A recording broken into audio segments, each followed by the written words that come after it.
Jai Sriram. G Tamil அருள்கணி செல்வங்களுக்கு இன்று அதிகாலையில் காண காத்திருப்பது தை அமாவாசை.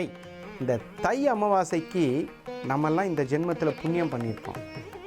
இந்த தை அமாவாசைக்கு ஒரு மிகப்பெரிய இந்த திதி, இந்த நட்சத்திரம், இந்த கரணம், இந்த யோகம் இவையெல்லாம் சேர்ந்து சங்கமிக்கக்கூடிய ஒரு நாளில் ஒரு முக்கியமான விஷயம் நடந்திருக்குங்க. என்னன்னு தெரியுமா? பூமிக்கு அரச மரம் கிடைத்த நாள் இன்று. எவ்வளோ ஒரு பெரிய அற்புதமான நாள் பார்த்தீங்களா? எவ்வளவு வியாதிகளை, எவ்வளவு பிரச்சனைகளை நம்மளுடைய அருள்மிகு கணபதிக்கு பிடிச்ச அரச மரம் பூமிக்கு கிடைத்த நாள் இன்று. அப்பேற்பட்ட தை அமாவாசை அன்னைக்கு நம்ம ஒரு அருமையான திருத்தலத்தை பார்க்கணுங்கிற ஆசை நமது அருள்கணி அனைவருடைய விருப்பம். இன்னைக்கு பார்த்தீங்கன்னா அருள்மிகு அத்தனூர் அம்மன் என்று அழைக்கக்கூடிய அற்புதமான ஒரு அம்மன்.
அருள்மிகு அத்தனூர் அம்மன். மூலவர் அத்தனூர் அம்மன். பழமை 300 வருடங்களுக்கு முற்பட்டது. ஊர் காளப்ப நாயக்கன் பாளையம். இப்பொழுது எடுத்தவுடன் அரச மரத்தோட இன்னைக்கு பிறந்த நாளாச்சா இல்லையா? அதனால இன்னைக்கு ஃபஸ்ட்டு எடுத்த உடனே கணபதியின் தரிசனத்திற்கு பின்பு அருள்மிகு அத்தனூர் மாரியம்மனின் அருமையான ஒரு அபிஷேகம்.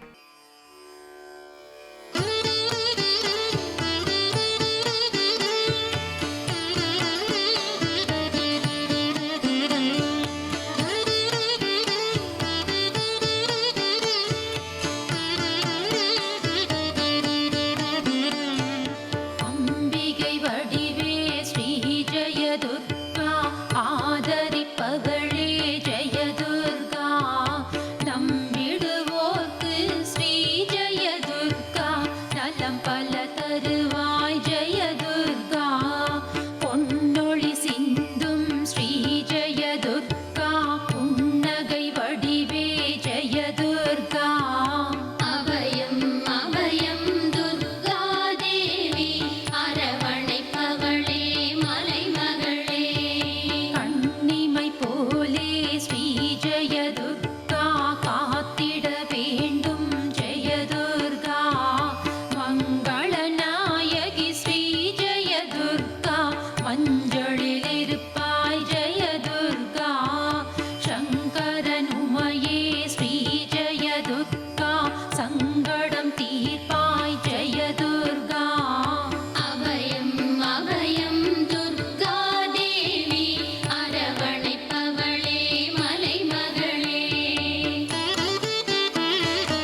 ஜெயதுர்கா கொண்டவள் நீயே ஜெயதுர்கா அம்புடன் வெல்லும் ஸ்ரீ ஜெயதுர்கா அண்டியதுன்னை ஜெயதுர்கா பாசாங்குசத்தை ஸ்ரீ ஜெயதுர்கா பாங்குடன் பிடித்தாய் ஜெயதுர்கா அபயம் அபயம் துர்கா தேவி அரவணைப்பவளே மலைமகளே கேடயம் தாங்கிய ஸ்ரீ ஜெயதுர்கா கேட்டதை தருவாய் ஜெயதுர்கா கதையுடன் நின்றாய் ஸ்ரீ ஜெயதுர்கா கருணை வடிவே ஜெயதுர்கா அக்கினி ஏந்திய ஸ்ரீ ஜெயதுர்கா அழிப்பாய் தீமை ஜெயதுர்கா அபயம் அபயம் துர்கா தேவி அரவணைப்பவளே மலைமகளே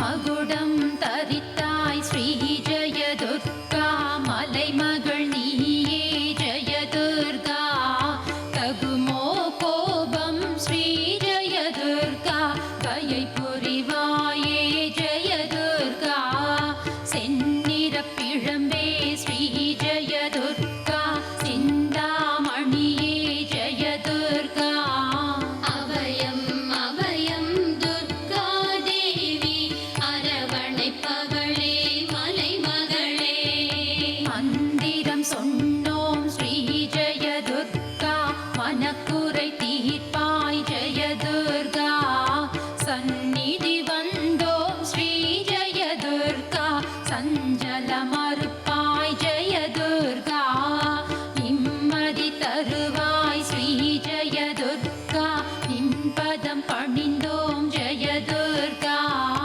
அபயம் அபயம் துர்கா தேவி அரவணைப்பவளே மலைமகளே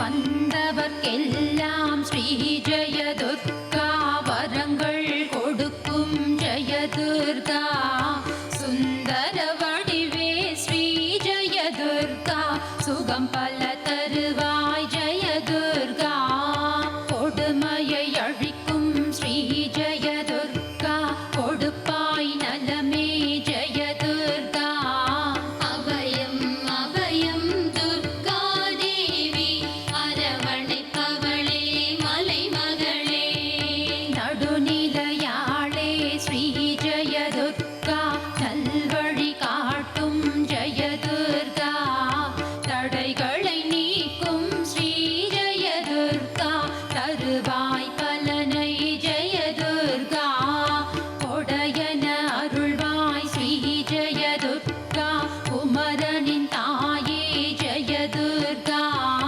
அபயம் அபயம் துர்கா தேவி அரவணைப்பவளே மலைமகளே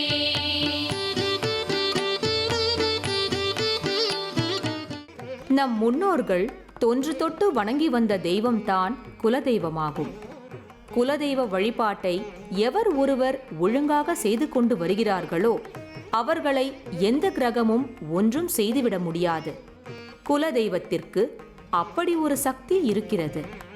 ஒவ்வொருவருக்கும் தெய்வங்கள் மாறலாம், ஆனால் அதன் சக்தி ஒரே அளவில் இருக்கும். இன்று நாம் காணவிருக்கும் அருள்மிகு அத்தனூர் அம்மனும் குல தெய்வமே. இங்கு அருள் பாலிக்கும் அம்மன் காளியின் அம்சமே. பல 100 வருடங்களுக்கு முன் காளப்ப நாயக்கன் பாளையத்தை சேர்ந்த முன்னோர்களால் வழிபட்டு பூஜித்து வந்த தெய்வமே அத்தனூர் அம்மன். இன்றும் அவர்கள் வழிவந்த குடும்பத்தினர் அத்தனூர் அம்மனை வழிபட்டு காத்து வருகின்றனர். இப்போ அத்தனூர் அம்மன் என்று அழைக்கக்கூடிய இந்த அம்மனுடைய அபிஷேகத்தை பார்த்தோமா? இந்த அபிஷேகத்தை பார்க்கும்போதெல்லாம் எல்லாருக்கும் ஒரு சந்தேகம். என்ன சந்தேகம்? பால் ஊற்றுறாங்க. எப்பயுமே பால் ஊற்றாமல் ஒரு அபிஷேகம் ஒரு கோவிலில் இது வரைக்கும் நடந்திருக்கா? கிடையவே கிடையாது. இந்த பாலுக்கு அப்படி என்ன ஒரு புனித சக்தி அப்படின்னு பார்த்தா, 7 சமுத்திரங்களிலிருந்து கொண்டு வரக்கூடிய நீருக்கு சமமானது பால். அப்போ 7 கடலில் போய் எடுத்துகிட்டு வந்தால் எவ்வளோ பலமோ அந்த மாதிரி. அது மட்டும் இல்லாமல் கோமதி என்று சொல்லுவாங்க. கோமதி சங்கு அப்படின்னு சொல்லுவாங்க. அது கோமதி, மதின்னு சொல்கிற தீ இல்லை, கோமடி.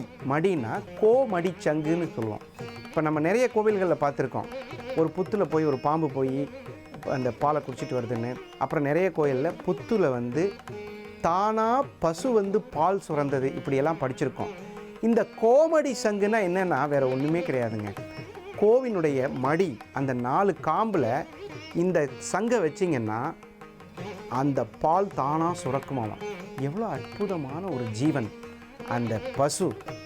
அப்பா, அவ்வளோ அருமையான கோமதி சங்கில் சில இடங்களில் இறைவனுக்கு அபிஷேகம் நடத்தப்பட்டு அந்த பால் பருகப்பட்டால் கண்டிப்பாக உங்களுக்கு பெரும் மனவியாதி இருந்ததுன்னா தீங்கிரும். உங்களுக்கு ஏதாவது ஒரு கோயிலில் கோமடி சங்கு மூலியமாக அபிஷேகம் செய்கிறாங்களான்னு தெரிஞ்சு செய்யுங்க. கண்டிப்பாக தமிழ்நாட்டில் நிறைய இடத்துல பண்ணப்படுது. அது மட்டும் இல்லாமல் ஒரு பாலால் அபிஷேகம் செய்யும் பொழுது 7 ஜென்ம பாவ வினைகள் தீருகிறது. இப்போ ஒரு சிறிய இடைவேளைக்கு பிறகு அத்தனூர் அம்மனின் அலங்காரத்திற்கு காத்திருக்கும் கண்கள் காத்திருக்கும். இவ்வூரை சேர்ந்த மக்கள் மட்டுமின்றி இந்தியாவின் பல்வேறு பகுதிகளிலும் இருந்து பக்தர்கள் இக்கோவிலுக்கு வருகை தருகின்றனர். Vanakkam, my name is Jan. I'm from the Netherlands. I'm just traveling through India and I found myself here at this beautiful temple. They invited me to come in and look at the beautiful pictures and the paintings, and I found it very pretty looking, nice colors, nice imageries, or a nice, very diligently made. And they asked me about what I think about these paintings, about this artwork in the temple. And I found them, I don't really relate to them personally because they look pretty gruesome to me and hateful maybe. And I experience God as love, a God of healing. God is joy and peace. And that's what I don't really see that in the paintings and the imageries. So yeah, Nandri, and all the best to you. All love and peace to you. மூலவராக வணங்கப்படும் அம்மன் அழகாக 8 கரங்களுடன் காட்சியளிக்கிறாள். இக்கோவில் கடையேழு வள்ளல்களில் ஒருவரான வல்வில் ஓரி வழிபட்ட ஒன்றாக கருதப்படுகிறது. காட்டுக்குள் ஒரு சிறிய குடிசைக்குள் நீண்ட காலம் முன்னோர்களால் வணங்கி வந்த அம்மனை அவர்கள் வழி வந்தவர்கள் இப்போது நன்முறையில் வழிபட்டு வருகின்றனர். சில நாட்களுக்கு முன்னரே அத்தனூர் அம்மன் கோவிலை புதுப்பித்து கும்பாபிஷேகம் வெகு விமர்சையாக நடைபெற்றது. 5 நிலை ராஜகோபுரம் கொண்டு அத்தனூர் அம்மன் கோவில் பிரம்மாண்ட தோற்றத்தில் காட்சியளிக்கின்றது. கோவிலை சுற்றி மகா மண்டபம், அர்த்த மண்டபமும் உள்ளது. அருமையான இப்போ அத்தனூர் அம்மனுடைய அலங்காரம் கண்களில் தேங்கியிருக்கும் கவலைகளை கனப்பொழுதில் பொசுங்க காத்திருக்கிறது.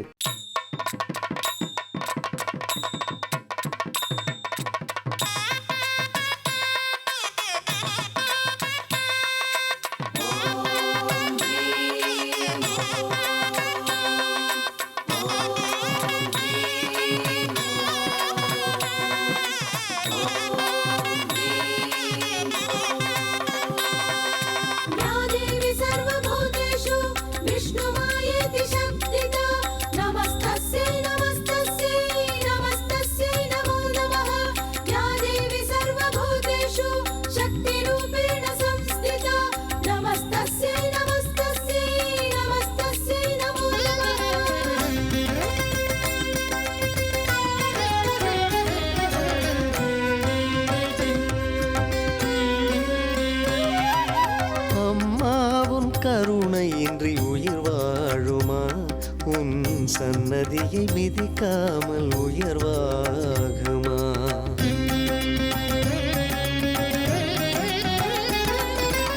அம்மாவும் கருணையின்றி உயிர் வாழுமா? உன் சன்னதியை மிதிக்காமல் உயர்வாகுமா? மந்திர வடிவான தாயல்லவா, மந்திர வடிவான தாயல்லவா, ராஜேஸ்வரியே கதியல்லவா, என் கதியல்லவா. அம்மா உன் கருணையின்றி உயிர் வாழுமா? உன் சன்னதியை மிதிக்காமல் உயர்வாகுமா? அம்மா உன் கருணையின்றி உயிர் வாழுமா? உன் சன்னதியை மிதிக்காமல் உயர்வாகுமா? देवी सर्वभूतेषु विष्णुमायेति शक्तिता नमस्तस्यै नमस्तस्यै नमस्तस्यै नमो नमः या देवी सर्वभूतेषु विष्णुमायेति शक्तिता नमस्तस्यै नमस्तस्यै नमस्तस्यै नमो नमः இப்போ பார்த்தீங்களா அந்த அம்மனுடைய அழகு, லட்சணம், நேர்த்தி இவ்வளோ அழகாய் இந்த திருக்கோயிலில் ரொம்ப அற்புதமாக அம்மன் அலங்காரமாக உட்காந்துருக்காங்க. இப்போது இந்த திருக்கோயில் வந்து ஒரு சமூகத்திற்குட்பட்ட கோயில். ஆனால் இந்த திருக்கோயிலில் நவக்கிரகம் அம்பாளுடைய அனுகிரகத்தால் எப்பயுமே நவக்கிரகத்திற்கு நாயகியாக விளங்கக்கூடிய அன்னை பராசக்தி இங்கே நவக்கிரகங்கள் தனித்தனியே, அதாவது ஒரு பீடத்தின் மேலே எல்லாரும் வழிபடுற மாதிரி வச்சுருக்காங்க.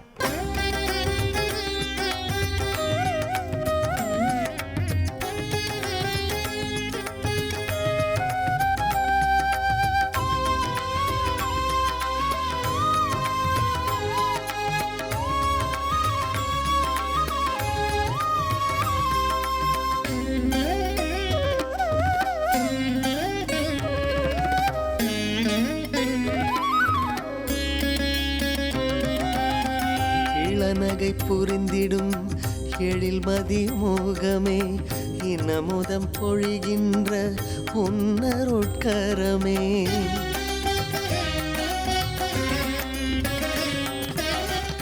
இப்போ ஒரு சிறிய இடைவேளைக்கு பிறகு அன்னை பராசக்தி பசுமாடாக வந்த அருமையான ஒரு சரித்திர தகவல். அத்தனூர் அம்மனை வழிபட பல தெய்வங்களை தொழுத பலன் கிடைக்கும். நவக்கிரக தோஷம் நீங்கும். ஏவல், பில்லி, சூன்ய, பேய் பிசாசு பித்தலாட்டங்கள் அகலும் என்று நம்புகின்றனர் பக்தர்கள். தங்களுடைய குறைகள் நீங்கிய பக்தர்கள் அம்மனுக்கு மொட்டையடித்தல் போன்ற முறைகளில் தங்களின் நேர்த்திக் கடன்களை நிறைவு செய்கின்றனர். அவள் பெயர்தான் அத்தனூர் பத்ரகாளியை தவிர காளி குணத்தில் சாந்த சுரூபி. அவள் உயிர்களை பலிகள் கேட்பதில்லை, உக்கிரம் காட்டுவதும் இல்லை. இப்போ பார்த்தீங்கன்னா நிறைய பேருக்கு சில சந்தேகங்கள் இருக்கும். என்னோட மனைவி பேரில் சொத்து வாங்கலாமா வாங்கக்கூடாதா, ஒரு ஆசையும் இருக்கும் மனைவிக்கு வாங்கி கொடுத்து மனைவியை சந்தோஷப்படுத்தலான்னு. ஆனால் அந்த வாங்கி கொடுக்குற சொத்துனால் மனைவியின் கர்வம் உங்களை கஷ்டப்படுத்திடுமா அப்படிங்கிற ஒரு சந்தேகம் இருக்கும். யாரோட ஜாதகத்தில் எல்லாம் சுக்கிரன் ராகு சேர்ந்திருக்கிறதோ, யாருடைய ஜாதகத்திலெல்லாம் செவ்வாய் ராகு சேர்ந்திருக்கோ அவங்கெல்லாம் கண்டிப்பாக மனைவியோட பேரில் சொத்து வாங்காதீங்க. அப்படி வாங்கும் பொழுது உங்களுடைய பொருளாதார முன்னேற்றம் தடைபடும். சில பேருக்கு அந்த மாதிரி நடக்கும் பொழுது அந்த பொருளாதார சேர்க்கை குறைவுபடும்.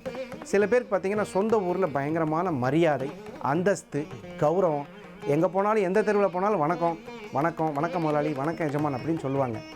ஆனால் அவருடைய சொந்த கதையை கேட்கும் பொழுது பொருளாதாரத்தில் பெரிய முன்னேற்றம் இருக்காது. அப்போ வெளியூர் சென்று பிழைக்கலாமா அப்படிங்கிற ஒரு சந்தேகம் இருக்கிறவங்க சனிக்கேது சேர்க்கை, யாருக்கெல்லாம் சனிக்கேது தொடர்பு இருக்குதோ அவர்கள்லாம் அரசியலில் பெரிய செல்வந்தராக வருவாங்க. நீங்கள் அரசியலில் வெற்றியாளர்கள் எல்லாத்தையுமே பாருங்கள், உள்ளூர்லேருந்து பெரிய ஆளானவங்களாம் இருக்கவே இருக்காது. பார்த்துருக்கீங்களா? ஒரு கவுன்சிலர் முதல் பிரதமர் வரை உள்ளூரிலிருந்து வெளியே டெவலப் ஆனாங்கிறது வாய்ப்பே இல்லை. அப்போது ஊர் விட்டு ஊர் செல்லக்கூடிய யோகத்தை தரக்கூடியது சனிக்கேது சேர்க்கை. அப்போ இந்த மாதிரிலாம் இருந்தால் எந்த தெய்வத்தை வணங்கணும் அப்படிங்கிறது முக்கியமான விஷயம்.